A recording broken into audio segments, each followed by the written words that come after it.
ialah bentuk penyempurnaan kuasa 2.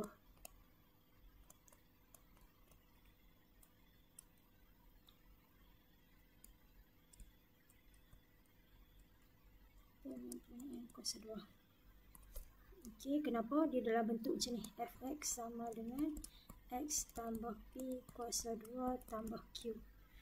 Okey, dekat sini dia suruh awak cari persamaan.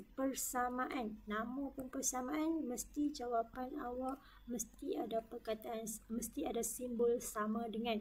Apa itu paksi simetri? Paksi simetri kita ambil tang kurungan ni. Ambil tang kurungan tu kita samakan dengan kosong. So X sama dengan negatif 5. Sekali lagi ambil dalam kurungan. Samakan dengan kosong. So dapatlah X sama dengan negatif 5 dekat situ. Okey, next. Hitung nilai H. Nilai H. Okey, dekat sini paksi simetri awak. So sini ialah negatif 5. So sini ialah titik minimum dia ialah negatif 7. So ini ialah titik minimum. Kenapa titik minimum? Titik paling bawah dia akan lalu paksi simetri. Paksi simetri ni maksudnya tengah-tengah. Apa itu negatif 7? Negatif 7 ni ialah nilai minimum. Nilai minimum ni ambil dekat mana? Nilai minimum ialah Q. Q. Nilai minimum ambil dekat mana? Ambil yang hujung. Ambil yang hujung. 2H tolak 1 sama dengan negatif 7. Jelas bentuk penyempurnaan kuasa 2 ni dia boleh huraikan macam-macam benda dekat situ. So H sama dengan negatif 7 tambah 1/2. So H sama dengan negatif 3 dekat situ. So negatif 6. Okey. Okey, dan seterusnya persamaan lengkung itu dipantulkan terhadap paksi Y. Apa yang berlaku kalau dipantulkan terhadap paksi Y? Dia akan berada di sebelah kanan. Dia akan berada di sebelah kanan kalau dia suruh lukis. Kalau dia tak suruh lukis, tak payah lukis pun tak apa, tak ada masalah. Yang penting awak imagine macam mana graf tu dipantulkan. Dia kata nyatakan persamaan lengkung.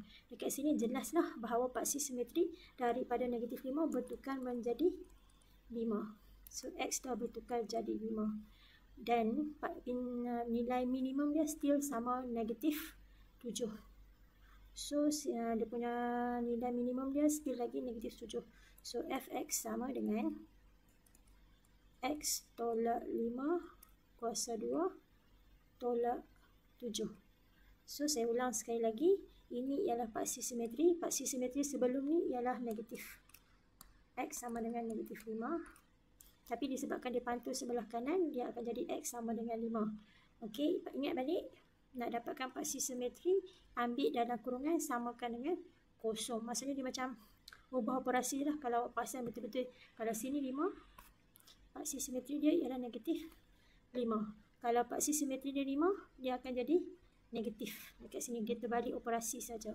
Kalau X3, maksudnya dalam kurungan nanti X tolak 3 kuasa 2. Dia mesti dalam bentuk penyempurnaan kuasa 2. Okey, sebelum exam saya ada bagi awak dalam bentuk dipantulkan terhadap paksi X. Okey, itu saja untuk soalan nombor 2.